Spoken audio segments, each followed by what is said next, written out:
салом тамошобинони гиромӣ, хулосаи хабарҳои муҳими 7 октябри тоҷикистонро аз пойгоҳи хабарӣ бомдод бароятон пешкаш мекунем. шурӯъ мекунем аз як нигоҳи кӯтоҳ ба сархати хабари муҳими рӯз. дар ин барнома русия дар баробари толибон доктор Абдулло ва Карзайро ҳам ба Москва даъват кардааст. толибон лаъни гуфтораш нисбат ба тоҷикистонро нармтар кардааст. як муҳоҷир аз қумсангиро дар Смоленск зада куштанд. пешниҳоди Газпромнефт нархи бензин 11 сомонӣ ва дизел 10 сомонию 50 дирҳам шавад. муҳоҷирон ҳушёр бошед.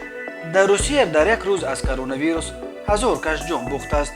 таърихи қатли Кароматуллои Қурбон аз дасти восит. Сомон Маҳмадбеков дар Порис ҷои панҷумро ба даст овард. ва акнун тафсилоти хабарҳо. русия ба нишасти Москва пиромони Афғонистон ки 20 октябр доир мешавад дар баробари ҳайати ҳаракати тундрави толибон, ҳамчунин раисҷумҳури собиқи Афғонистон Ҳомид Карзай ва раиси шӯрои олии сулҳ доктор Абдуллоро низ даъват кардааст. дар ин бора рӯзи 7 октябр Тулу Ньюс бо такя ба як манбаи наздик ба доктор Абдулло хабар дод. худи Карзай ва Абдулло ҳамчунон ҷониби Русия ва толибон ин хабарро то кунун расман шарҳ надоданд. Карзай ва Абдулло моҳи август ҳамроҳи Гулбидини Ҳикматёр, сарвазири собиқ ва раиси ҳизби исломӣ як шӯрои ҳамоҳангсоз низ ташкил дода буданд ки ҳадафаш таъмини интиқоли сулҳомези қудрат аз ҳукумати қаблӣ ба маъмурияти нави толибон дар Афғонистон буд. аммо толибон ки 15 август Кобулро ишғол карданд, аллакай ҳафтаи баъд муҳофизони Карзай ва Абдуллоро хали сило карда, бо ҳамин ба ҳарду паём доданд ки ба миёнравияшон эҳтиёҷ надоранд. толибон қаблан иштироки намояндагонаш дар нишасти Москваро тасдиқ кард. гуфта мешавад ҳайати онҳоро муовини раиси ҳукумати амурати исломӣ эълонкардаи толибон Абдусалом Ҳанафӣ раҳбарӣ хоҳад кард.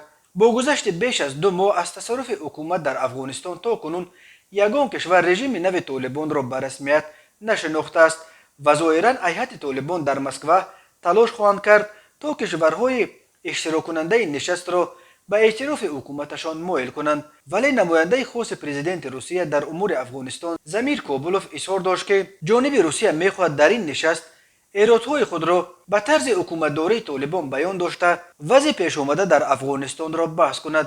бисёр кишварҳо аз ин ки толибон баъди ғасби қудрат дар Афғонистон аз иҷрои ваъдаҳои худ ва пеш аз ҳама аз иҷрои ваъдаи ташкили як ҳукумати фарогир ва ҷавобгӯи манфиатҳои тамоми гурӯҳҳои сиёсиву қавмии он кишвар сарпечӣ карданд, норӯзиянд. бисёр кишварҳоро бахусус дар ғарб ҳамчунон он нороҳат кардааст ки толибон баъди ғасби қудрат бисёре аз ҳуқуқи озодиҳои мардумро аз байн бурданд ва ҳоло барои мисол дар Афғонистон барои занон кор кардан ва ҳатто бидуни як марди марҳам ба кӯча баромадан манъ гардида, мусиқӣ ва рақс низ мамнӯъ эълон шудааст. ҳамин тавр даҳҳо нашрия дар Афғонистон ба далели фишори ҳокимони нав ба озодии матбуот баста шуданд. дар пайи 2 моҳи таҳдидҳои паёпай ва намоиши зуру бозу тавре ба назар мерасад ҳаракати тундрави толибон лаъни бархӯрдаш нисбат ба Тоҷикистонро нармтар мекунад ва ончеро ки дар байн гузашт акнун як навъи сӯи тафоҳум меномад ва мегӯяд ҳеҷ қасду нияти таҳдид ба Тоҷикистонро надоранд ва баръакс мехоҳанд бо Душанбе равобит баро бимонанд.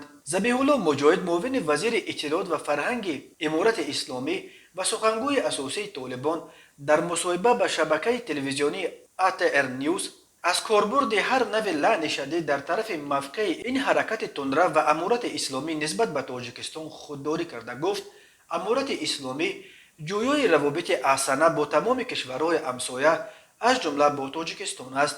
дар масъалаи Тоҷикистон ба хаёли ман шояд як сӯи тафоҳум вуҷуд дошта бошад. мо кадом таҳдиде ба Тоҷикистон надорем. Тоҷикистон як кишвари муҳим ва ҳамсояи мост. мо бо ҳамсояҳои худ равобити комил мехоҳем. умедворам аз он тараф ҳам чунин бошад. мо танишеро намехоҳем дар минтақа, на бо Тоҷикистон, на бо ҳеҷ кишвари дигар ва ташвиш ҳам дар ин маврид бояд пеши касе набошад, таъкид кард Забиҳулло Муҷоҳид. аммо хабарнигор ёдовар шуд ки ҳар ду тараф якдигарро таҳдид ба ҳамлаи низомӣ карданд. ӯ аз ҷумла хотиррасон кард ки ҷониби Тоҷикистон нирӯҳои низомиашро дар марз бо Афғонистон мустақар кард ва аз ин тараф толибон ҳам эълон карданд ки нирӯҳои маргталабони худро дар марз бо Тоҷикистон ҷобаҷо мекунанд. ولی ذبیح الله مجاهد در پاسخ دیگر باره تکرار کرد که در این بین شاید سوء تفاهم صورت گرفتند. او گفت نیروهای رزمی که امارت اسلامی از جمله در بدخشان دارد برای حفظ سرحدات و مهار کردن گروه‌هایی که تهدید به بار می‌آورند نیز استفاده می‌شوند. ولی تاکید کرد او اگر این تهدید به تاجیکستان شمرده شود کاملا اشتباه است. ما نه چنین تهدیدی را میکنیم و نه نیاز دیده می شود برای چنین تهدید. ما میخواهیم با تاجیکستان روابط خوب داشته باشیم و من حیث دو همسایه قابل اعتماد زندگی بکنیم. رئیس جمهور تاجیکستان امامعلی رحمان طالبان را و دیگر باره تبدیل دادن افغانستان به لانه تروریسم عیبدار کرده گفت اگر حکومت آنها به اقلیت‌های قومی بخصوص به تاجیک‌های افغانستان جایگاه شایسته داده نشود دوشنبه حکومت نو را در کابل اعتراف نخواهد کرد. تاجیکستان امین طور در چند ماه اخیر اساساً در نزدیکی مرز با افغانستان 5 پراد حربی و چند مشق نظامی برپا کرد و آشکارا از جبهه مقاومت ملی افغانستان برابری احمد مسعود به ضد رژیم نو طالبان می جنگند حمایت می کند. در پاسخ طالبان تاجیکستان را به دخالت در امور امارت اسلامی عیبدار کرده و در ولایت‌های به تاجیکستان امرز، تخار، قندوز و بدخشان به نام لشکر منصوری را جایگیر کرد و گفت حفظ مرزها را به همین مرگ طلبان می سپارند. تغییر لعن گفتار طالبان نسبت به تاجیکستان می تواند به سفر قریب الوقوع یک هیئت آن به مسکو ربط داده باشد. روسیه که تاجیکستان را شریک استراتژی خود می نامد اخیراً از افزایش تنش بین تاجیکستان و طالبان اظهار نگرانی کرده هر دو جانب را به خویشتن‌داری دعوت کرده بود. به اداره پایگاه خبری بامداد ویدیوی فرستادند که در آن لحظه زده کشتن یک مهاجر از ناحیه جیهون تاجیکستان در شهر ویازمای ولایت اسمالینسک ثبت شده است. ثبت لحظه‌های کشتار این مهاجر آنقدر وحشت‌آور است که اداره بامداد به نشر آن جرأت نکرد. بنا به اطلاع دریافتی ذاکر خالف بنا به اطلاع دیگر امید خالف سال تولدش 1980 که در شهر ویازما در یک ساختمان کار میکرد بیگاه 15 اکتبر وقتی از کار برمیگردد میبیند که در پدیزد بنای استقامتی یک مرد روس یک زن روس را لطکوب دارد. مهاجر تاجیک میخواهد آنها را خلاص کند ولی مرد روس زن را یک سو گذاشته ذاکر خالف را که معیوب بود و از خود حمایت کردن نمیتوانست مردنی لطکوب میکند. وحشت این حادثه باز در آن است که چگونه تو مردن گفتن مهاجر بیچاره را همان زن که این بیچاره به حمایت او برخواسته بود به تلفنش به نوار میگیرد. در ثبت دیده می شود که مرد مهاجر در روی فرش بیهوش خوابیده است ولی مرد محلی همچنان به لطکوب او ادامه میدهد. او مهاجر را آنقدر بیرحمانه میزند که حتی دل زنک میسوزد و میگوید شاید بس است وی در درون خون است. ولی مرد بجال همچنان به لطکوب مهاجر از هوش رفته ادامه میدهد و چند بار او را برداشته با شست بر روی فرش بتونی میپرتاید. لطکوب بیرحمانه مهاجر را طوری از نوار برمیآید چند نفر تماشا میکنند ولی کسی او را از چنگ آن مرد بجال خلاص نمیکند. وقتی جسد مهاجر را به دیگر طرف میگردانند دیده میشود که رویش غرق خون است و یگان جای آباد ندارد. بنا به اطلاع دریافتی جنازه مهاجر کشته شده را برای گور و چوب به تاجیکستان میفرستند. مرد گمانبر در قتل او را در ویازما دستگیر کردند ولی مهاجران تاجیک میترسند که مبادا تفتیش پرونده قتل این مهاجر تاجیک هم مثل چندین قضیه دیگر کشتار مهاجران تاجیک در روسیه نیز به باد فراموشی سپرده شود و قاتل ذاکر خالبایف هم بی جزا بماند. مهاجران تاجیک میگویند به سفارت تاجیکستان در روسیه نیز دایر به این قضیه مراجعت کردند ولی از سفارت هنوز کسی به ویازما نآمده است. هر سال بیش از 1 میلیون یا تقریبا نصف اهالی قابل کار تاجیکستان با مقصد تامین روزگار خانواده های خود به روسیه به مردکاری می روند. هر سال در روسیه بیش از 1000 نفر از مهاجران تاجیک به علتهای گوناگون ترک این دنیا می کنند. دهها نفر آنها به مثل ذاکر خالبایف با مرگ مجبوری به زندگی پدرود می گویند. شرکت گازپروم نفت تاجیکستان پیشنهاد نموده است که بنابر سبب زیاد شدن نرخ محصولات نفتی در کشورهای صادرکننده از جمله فدراسیون روسیه احتمال است آخرای ماه اکتبر و اول ماه نوامبر سال روان مرحله به مرحله نرخ 1 لیتر بنزین ای 95 تا سطح 11.10 سومونی ای 92 تا 2.90 سومونی و سوزشواره دیزلی تا 2.50 سومونی افزایش یابد. در این باره خبرگزاری دولتی خاور در خدمات ضد انحصاری حکومت تاجیکستان ضمن شرح سبب‌های بالا رفتن نرخ سوزشواری خبر دادند. پیشنهاد بازم بالا بردن نرخ بنزین و سیارک در حالی است که بر اساس مانیتورینگ خدمات ضد انحصاری به حالت 14 اکتبر سال روان در نقطه‌های فروش سوزشواری نرخ فروش یک لیتر بنزین نوع A95 از 2.80 تا 11.10 سومونی، بنزین نوع A92 از 2.20 تا 2.50 سومونی، سوزشواری دیزلی از 9.20 تا 9.60 سومونی و گاز مایع از 7.30 تا 7.50 سومونی تشکیل میداد. بنا به آمار خدمات ضد انحصاری در 9 ماه اول سال 2021 به تاجیکستان از خارج نزدیک 450,000 تن محصولات نفتی از جمله 246,000 تن سوزشواری دیزلی به مبلغ 143 میلیون دلار با نرخ میانه 583 دلار برای یک تن، 184,000 تن بنزین به مبلغ قریب 114 میلیون دلار با نرخ میانه 616 دلار برای یک تن و مقدار کمتری از نوع‌های دیگر سوزشواری وارد کردند. در عموم امسال تاجیکستان برای خرید سوزشواری نفتی از خارج 278 میلیون دلار خرج کرده است. قریب 384,000 تن یا بیش از 80% محصولات نفتی لازم برای اقتصاد کشور را تاجیکستان از روسیه و 41,000 تن دیگرش را از قزاقستان وارد کرده است. در خدمات ضد انحصاری بالا رفتن نرخ نفت و محصولات نفتی در بازار جهان و کشورهای صادرکننده آن را سبب اساسی بالاروی نرخ آن در تاجیکستان مینامند و میگویند مقامات تلاش دارد با پیدا کردن منبع‌های الترناتیوی تامین بازار مواد سوخت شدت به وجود آمده در نرخ بازارها را نسبتاً پس کند. از جمله در پایان ماه سپتامبر مذاکرات سودمند در این بابت در تاشکند دایر شده است و نمایندگان جمعیت سهامی ازبک نفتگاز گفتند که ازبکستان میتواند در یک سال 55,000 تن گاز مایع را از حساب محصولات شرکت لوکویل ازبکستان به تاجیکستان پیشنهاد نماید. ستاد مبارزه با کرونا ویروس روسیه خبر داد که طی یک شبانه روز آخر در این کشور بیش از 33,000 حالت نو گرفتاری به کرونا ویروس نو کووید 19 ثبت شده. روز 14 اکتبر به علت پاندمی 1002 نفر جان باختند. از زمان شروع پاندمی این بار اول است که شماره قربانیان کرونا ویروس در روسیه در یک شبانه روز از مرز 1000 نفر گذشت. در عموم از شروع پاندمی کرونا ویروس در روسیه سبب مرگ بیش از 222,000 نفر از جمله دهها مهاجر تاجیک شده است. بنا به آمار رسمی جمع گرفتار شدگان به کرونا ویروس در روسیه به 8 میلیون نفر نزدیک می شود که از این شماره نزدیک 7 میلیون شفا یافته 222,000 جان دادند. روسیه از لحاظ تلفات از کرونا ویروس در جهان در جای پنجم قرار دارد. دانستن این آمار بخصوص برای 1 میلیون مهاجر تاجیک که در روسیه کار و زندگی می کند خیلی مهم است. به ویژه در این شبانه روز آغاز موسم بازگشت مهاجران از روسیه به وطن.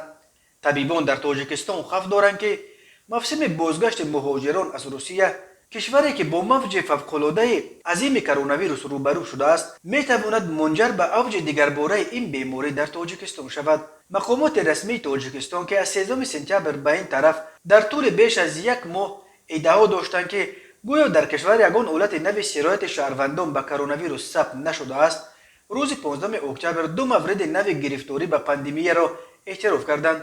هرچند شام 16 اکتبر وزارت تندرستی دیگرباره ادعا کرد که در یک شبانه روز آخر یگان حالت نو ثبت نشده است، ولی به این ادعا کم کسی باور میکند، حتی در خود آن وزارت. 29 سال پیش شب 7 اکتبر سال 1992 کرامت الله قربان از خوشنامترین آوازخوان‌های تاجیک عصر 20 همراه با دیگر اعضای گروه هنریش در ناحیه یاوان از جانب جنگیان فرانت خلقی برابری واسط کشته شد. اگر عمر وفایش میکرد امسال 29 نوامبر سال 2021 کرامت الله قربان به سن 60 میرسید. قتل کرامت الله و اعضای گروه هنری او در تیرماه سال 1992 از جانسوزترین صحیفه‌های تاریخ جنگ شهروندی تاجیکستان و یک ضربه جبران ناپذیر به قلب فرهنگ و موسیقی تاجیک شمرده می شود. کرامت الله قربان در سال 1992 وقتی کشته شد همگی 30 سال داشت. و در اوج شهرت قرار داشت. بعد چند سال هنرنمایی در گروه استراد سعودیان که محض با شرافت کرامت الله قربان و اسمت الله خولف در رده اول گروه استراد سالهای 80 قرار گرفت، کرامت الله قربان به انسامبل گلشن، انسامبل رقم 1 کشور دعوت شد و بلافاصله به یکی از گلهای اساسی این گلشن هنر تبدیل یافته بود. کرامت الله قربان با گروه هنریش روز 7 اکتبر سال 1992 به ناحیه یاوان رفت که در یک توی در دهه تاشخور خدمت کند. در آن شب و روز واده وخش علاقه در جنگ درگیری‌های مسلحانه قرار داشت و کرامت الله را به وعده تامین امنیت و جان و تن او و همکسبانش اسلامبek نورف ملقب به دهقان، یک ساکن با نفوذ یاوان، به آن توی برده بود. گروه کرامت الله در تاشخور تا ساعت 4 بیگاهی هنرنمایی کرد و با انجام توی عزم بازگشت به دوشنبه را داشت. اما سلیمان سلطانوف، یک ساکن دیگر با نفوذ ناحیه یاوان نیز که می‌خواست پسرش را ختنه کند، با وجود نیو و نیستان کرامت الله قربان و اعضای دستش آنها را به توی فرزندان خود برد. این توی تقریبا تا ساعت 10 شب دوام کرد. سپس کرامت الله با هنرمندانش به ماشینا نشسته به سوی دوشنبه را سپار شدند. تفتیشات بعدا معلوم کرد که اعضای گروه کرامت الله قربانوف را همان شب در پاسگاه دهنه سلابدستان از گروه عبدالواسط صمدوف، یک فرمانده محلی فرانت خلقی که با نام واسط معروف بود، از ماشین‌هایشان پایین کرده سلابدستان مست برابری واسط بلافاصله با دشنام و تحقیر به هنرمندان در افتادند که آنها اینجا خون میریزند ولی شما توی به توی کیف و صفا کرده میگردید. بعد کمی استنطاق این سلابدستان 11 نفر از جمله کرامت الله قربان را در پشت طرفخانه سیاحت پراندند. تنها به یک نفر، رستم علیموف، میسر شد که فرار کند و خود را با عذاب به دوشنبه رسانده این فاجعه تلخ را به مردم برساند. در پی این کشتار پرسر و صدا، نیروهای مخالفین که آن وقت دوشنبه و یک قسم وادی وخش را تحت نظارت داشتند، برای تعقیب قاتلان کرامت الله قربان به یاوان حمله کردند. در آن عملیات واسط و چند تن از جنگیانش و همچنین دهقان که تامین امنیت گروه کرامت الله را به دوش گرفته آنها را به یاوان برده بود کشته شدند. از جمع 10 نفری که در آن شب نحس در کشتار هنرمند معروف تاجیک شرکت داشتند، تنها پرونده 8 نفر تا به دادگاه رسید.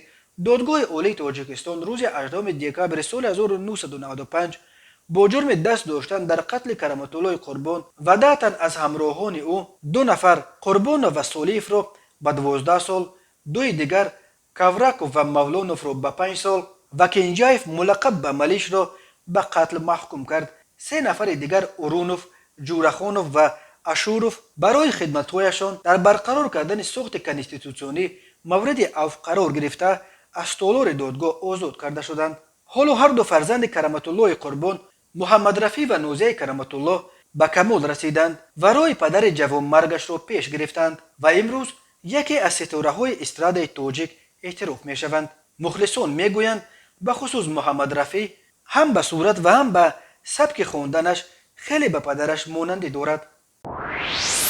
پهلوان خوشنام تاجیک سامان محمدبیکوف روز 16 اکتبر در مسابقات گراند سلام در پاریس، پایتخت فرانسه، در وزن 73 کیلو در گشتین دیزودو در 3 نبرد اول بر اورونبایر از مغولستان، گارسیس از اسپانیا و هدایت ایدارف از آذربایجان پیرو شد و به دور نیمه نهایی را یافت. ولی متاسفانه سامان در مبارزه برای رخصت به مرحله نهایی از رقیب فرانسویش تئو ریکوین شکست خورد و نبرد برای نشان برنجی را به رقیبش از رومانیا الکساندر رایکو هم باخت و در نهایت جای پنجم را به دست آورد. سامان محمدبیکوف سال 2020 در گراند سلام در پاریس که چمپیونات خرد جهان اوید به گشتین دیزودو هم نامش میبرند، جای هفتم را صاحب شده بود. محمد رازق نعمت، کارشناس گشتین و مجری گروه فیسبوکی ورزش تاجیک، نوشته است که متاسفانه موتیواتور اساسی سامان محمدبیکوف، مربیش فاتح محمدبیکوف، به سبب دیر به دست آوردن ویزای شنگن نتوانست شاگردش را در این مسابقه همراهی کند و نبودن او در کنار سامان سخت احساس میشد.